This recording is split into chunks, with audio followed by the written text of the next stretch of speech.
قرآن مجید میں اللہ رب العزت نے پیغمبروں سے متعلق جتنے بھی واقعات بیان کیے ہیں ان میں نوع انسانی کے لیے ہدایت اور پیغام ہے۔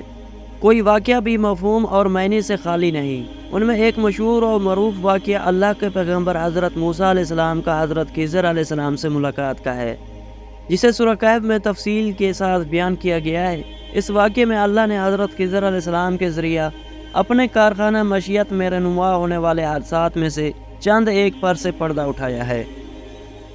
واقعہ کچھ یوں ہے کہ ایک مرتبہ بنی اسرائیل نے حضرت موسیٰ علیہ السلام سے پوچھا، اے اللہ کے پیغمبر، کیا اس روئے زمین پر آپ سے بھی بڑا کوئی عالم ہے؟ موسیٰ علیہ السلام نے فرمایا، میں سب سے زیادہ علم والا ہوں۔ لیکن اللہ تبارک و تعالیٰ کو حضرت موسیٰ کی یہ بات پسند نہ آئی، لہذا موسیٰ علیہ السلام پر وحی آئی کہ ہمارا ایک بندہ مجموعہ البحرین پر ہے جو آپ سے زیادہ علم رکھتا ہے۔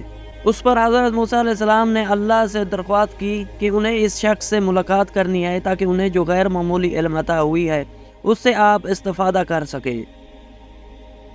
اللہ نے فرمایا، اس بندے کا نام خضر ہے، ان سے آپ کی ملاقات ایک صورت میں ہوگی۔ اللہ نے موسیٰ علیہ السلام کو حکم دیا کہ ایک مچھلی اپنے توشن دان میں رکھ لیں اور سفر پر نکل پڑیں۔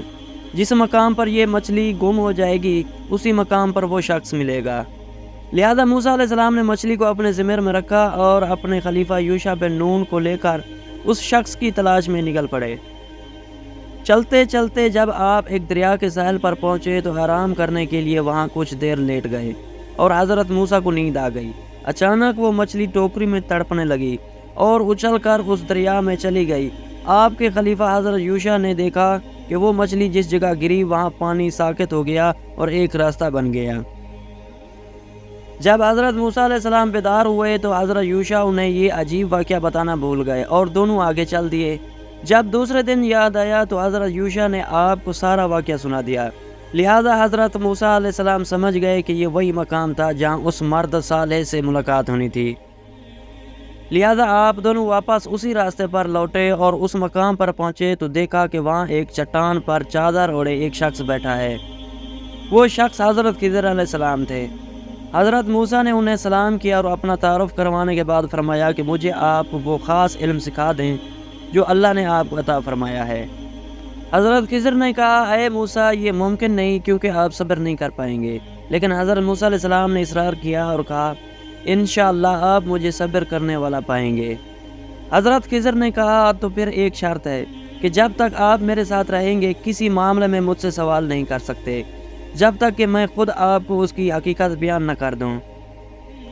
لہذا موسیٰ علیہ السلام نے شرط منظور کر لی اور دونوں بزرگ اس ساحل کے راستے چل پڑے۔ چلتے چلتے ایک مقام پر پہنچے جہاں ملاح لوگوں کو کشتی پر سوار کر رہا تھا تاکہ وہ لوگوں کو دریا پار کرا دے۔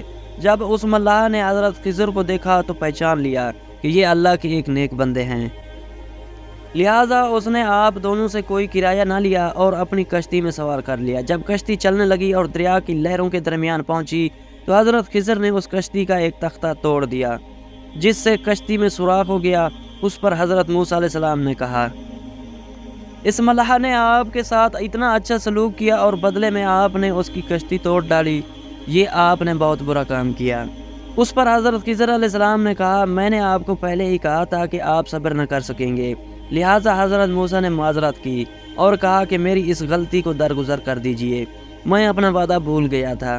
اسی دوران ایک چڑیا آئی اور اس کشتی کے کنارے بیٹھ کر دریا میں چونچ ڈالا اور پانی پینے لگی۔ حضرت خضر علیہ السلام نے حضرت موسیٰ علیہ السلام سے کہا، میرا اور آپ کا علم دونوں ملا کر بھی اللہ کے علم کے سامنے اتنی حیثیت بھی نہیں رکھتی جتنی ابھی اس چڑیا کی چونچ میں اس سمندر کا پانی ہے۔ کشتی ایک ساحل کے کنارے رکی، لہذا دونوں حضرات اتر گئے اور آگے چل دیے۔ راستے میں انہیں ایک بچہ نظر آیا جو کھیل رہا تھا۔ حضرت خضر آگے بڑھے اور اس بچے کی گردن مروڑ کر اسے قتل کر ڈالا۔ یہ دیکھ کر حضرت موسیٰ علیہ السلام بہت غضبناک ہوئے اور غصے میں بولے، یہ آپ نے کیا کر ڈالا؟ آپ نے ایک معصوم نفس کی جان لے لی۔ خضر علیہ السلام نے کہا، میں نے کہہ دیا تھا کہ آپ میرے ساتھ صبر و ضبط نہ کر پائیں گے۔ لہذا حضرت موسیٰ پشیمہ ہوئے اور فرمایا، بس آخر مرتبہ میری غلطی کو نظر انداز کر دیجئے۔ اگر میں نے دوبارہ کوئی سوال کیا تو آپ مجھے اپنے ساتھ نہ رکھنا، بلکہ میں خود ہی آپ کا ساتھ چھوڑ دوں گا۔ پھر دونوں حضرات آگے چلے اور چلتے چلتے ایک گاؤں میں پہنچے۔ طویل سفر کرنے کی وجہ سے دونوں تھک چکے تھے۔ لہٰذا آپ دونوں اس گاؤں میں موجود لوگوں کے دروازے پر گئے اور درخواست کی کہ انہیں وہاں کچھ دیر کے لیے پناہ دے دیں، مگر اس گاؤں کے لوگوں کے اندر سے رحم و انسانیت کا جذبہ مر چکا تھا۔ انہوں نے راہگیر کی مدد کرنے کے بجائے انہیں پناہ اور کھانا دینے سے انکار کر دیا اور انہیں وہاں سے دھتکار دیا۔ جب وہ اس گاؤں سے جانے لگے تو حضرت خضر علیہ السلام نے دیکھا کہ وہاں ایک مکان ہے جس کی دیوار پرانی ہو گئی تھی اور وہ جھکی ہوئی تھی۔ وہ دیوار بہت جلد گرنے والی تھی، لہٰذا حضرت خضر نے بڑی محنت سے اس دیوار کی مرمت کی اور اسے سیدھا کر دیا۔ اس پر موسیٰ علیہ السلام نے کہا، بستی والوں نے نہ ہی ہمیں پناہ دی اور نہ ہی مہمان نوازی کی، اس کے باوجود آپ نے ان کا یہ دیوار سیدھا کر دیا۔ آپ کو چاہیے تھا کہ اس کے بدلے ان سے کچھ اجرت ہی لے لیتے۔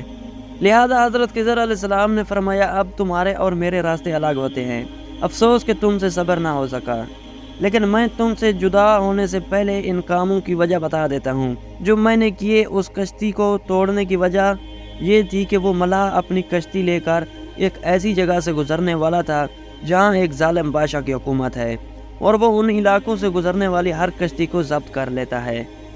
جب وہ اس علاقے سے گزریں گے تو اس کشتی میں نقص ہونے کی وجہ سے وہ بادشاہ ان سے کشتی نہ چھینے گا اور انہیں چھوڑ دے گا۔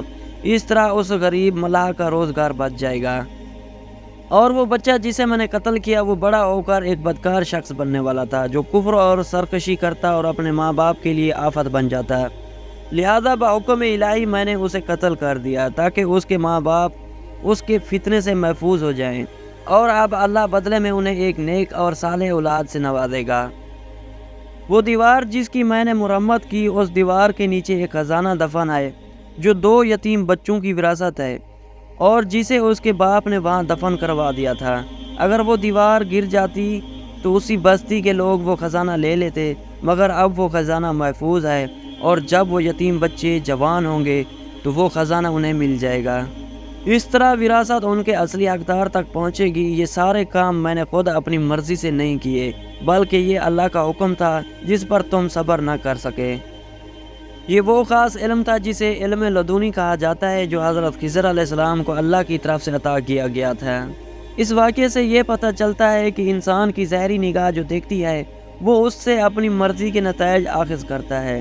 در حقیقت کائنات کی ہر چیز میں اللہ کی وہ مثالات کار فرما ہوتی ہے جو انسان کی سمجھ سے بالا تر ہے،